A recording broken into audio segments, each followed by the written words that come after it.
What's up, YouTube? This is Saul the Slasher, coming from the Cadaveric chambers in this quarantine. So, what's up, YouTube? Coming from the Cadaveric chambers, where I'm always keeping busy, writing some bludgeoning, sick-ass cadaveric necro grind. And today I'm going to go over what kind of gear I use, if everybody's curious about what Saul the Slasher uses to create his sick, decomposing, blistering sound.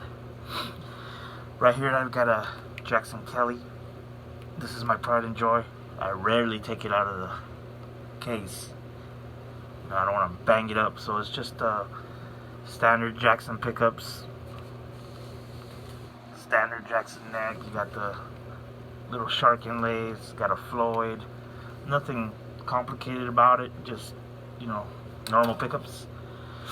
And basically what you heard right now is just my sound.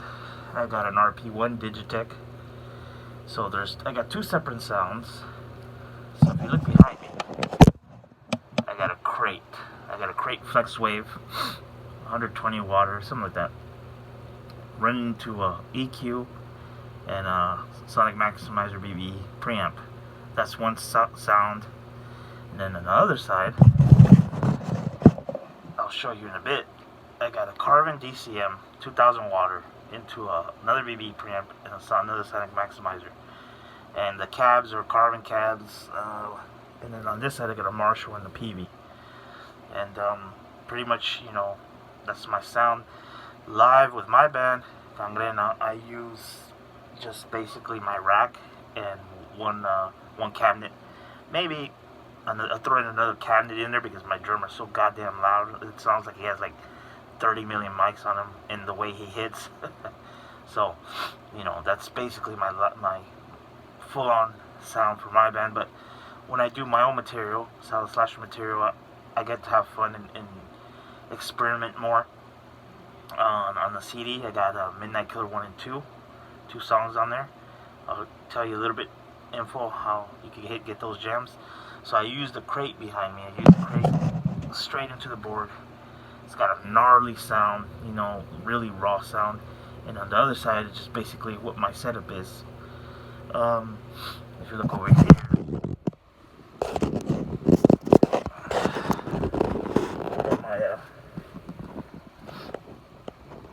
my Aztec altar for the Aztec gods, and right there I got a Line 6 head. That's what I use in the studio right here. Got the Carvin 2000 watt, and then right here is my Digitech pedal board, RP1. So right now I got a Washburn also right here. This is a special guitar. It's Dimebag. He was briefly with Washburn for a bit, and he switched back to Dean. So this is a special guitar, plays like butter. Now we got my ESP LTD with the Floyd. It's got active pickups. I'm not really crazy about active pickups, but it does the job. And then right here, another Jackson Kelly set with Seymour Duncan Invaders. It's got the kind of a little blue sunburst paint job. Over here I got my Pearl EX Export drum kit. So yeah, that's basically what I use. I got another guitar here in the case. It's a BC Rich, and it's Junior V it has like skulls with the flames on it. I got another Rich over there, but it's out of commission. A Dean bass. So basically, I play every instrument. I'm trying to get way better at drums. And yeah, that's basically the gear I use. As you can see, I was playing in the beginning of the video. And I'm a little bit unorthodox. I use a neck pickup. Why? Because it just has a bludgeoning, brutal sound. And with this pedal board, it's really clean. It's really clean. Like, you could get you could even have a crappy Fender Strat, the cheapest, and it sounds badass. Because why? The pedal board creates a really clean sound. it's like having active pickups, but you don't. So when you play live, it makes up for it. You get that little grit, but it's not too muddy. So basically, the RP1, I got it when they first came out in 93, 94, $400 a pop. Mind you, that's when they first came out. Now you can get them for about $50, $100, and it's worth it. It's worth it because it's built like a tank. I've had beer spilled on it. I've dropped it twice in the soft case. And this is actually my backup that I showed you on the floor. My original one is put away because it's taking such a beating. Decided to give it a rest, but I might buy other ones just to have as backup. It's always important to have backup because I ran into problems with some venues where the power outage is not really, how you say, it's sketchy. So what happens is when you have too much power and too much stuff plugged in, the pedal board kind of like reboots. It's like if you unplug it and plug it, unplug it and plug it, you know. So on the side I got a little, let me see if I can reach for it. Now this is a Zoom G2, which is pretty cool. It's very handy. It's got a battery compartment here. Put 4 little double A's, and you're ready to go if you don't want to use the adapter. It's pretty cool. I mean, it's the noise gate is really decent on it. It's quiet. You got an expression pedal. You got all kinds of effects: pitch shifter, delay, chorus, gain. I'm a little bit picky about the gain because I like my gain to be smooth and really compressed. But you know, it's pretty cool. It's very, very practical. If you have, I use this as a backup unit in case, like I said, I run into trouble. So it's proven. It sounds pretty good. You know, the only thing, of course, I can't really use the neck pickup because it's too muddy. But you know, I got this for about $60 at a Guitar Center, and it was cool. I mean, it's been working badass. So I got an AB box, which I run sometimes, and what I'll do is I'll split out the sounds. You could, and with the AB box is so cool because you could just switch one sound and turn it on, turn it off. I think I may be running out of batteries or it's just getting old, but last time I didn't want to work. So this is pretty cool. This is a Zoom G2, and yeah, basically that's all my gear. And I hope you enjoy this video. I've been playing death metal since about 86, 87. I was a snot-nosed kid. And I put it to you this way: I saw the first lineup at the country club in Reseda with Sepultura, and this is when Sepultura barely had like Beneath the Remains out. They had just broken through with that album.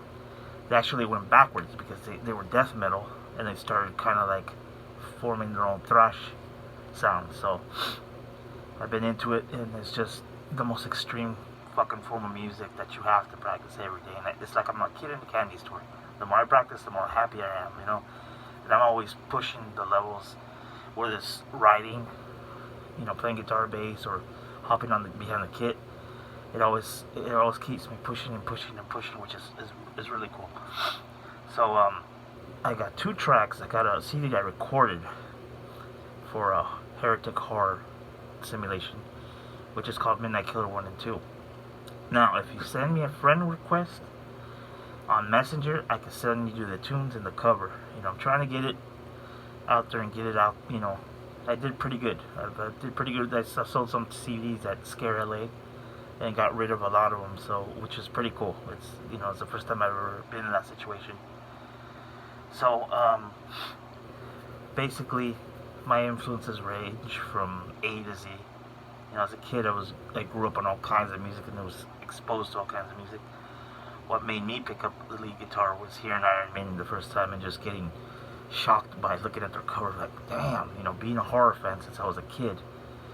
You know, picking up that cover and just staring at it and then hearing the music just blew me away.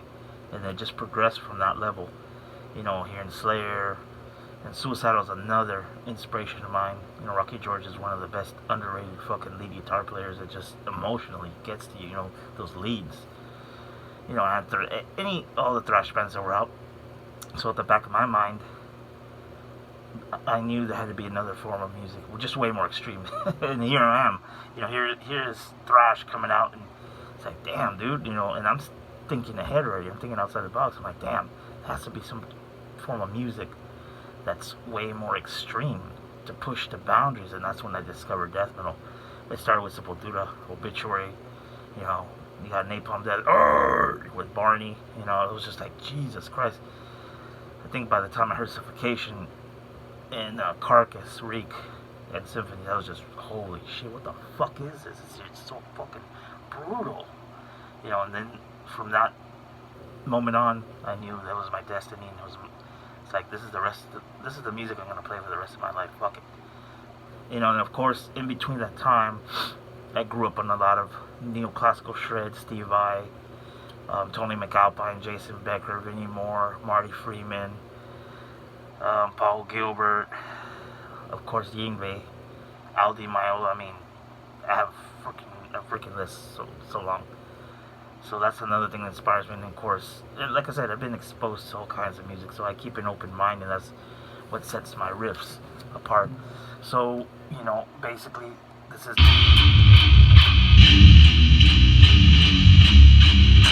That's a bludgeoning sound, just the neck pickup. And which is cool is when I switch patches. I have all my patches, like 5 patches. I got a distortion, a lead, then I got like a flanger, clean, and I believe another like intro. So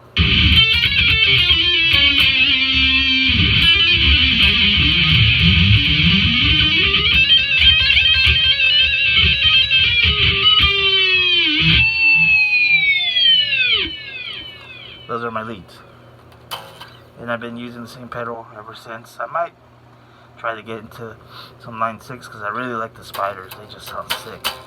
You know, of course, the shit is Kemper and all that, and I'm old school, but I still like, you know, playing different gear and being a gearhead. So on all my videos, I got videos of me playing on the kit.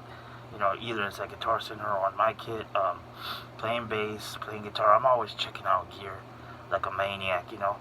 But unfortunately, with this quarantine, I gotta stay busy and just gotta keep playing.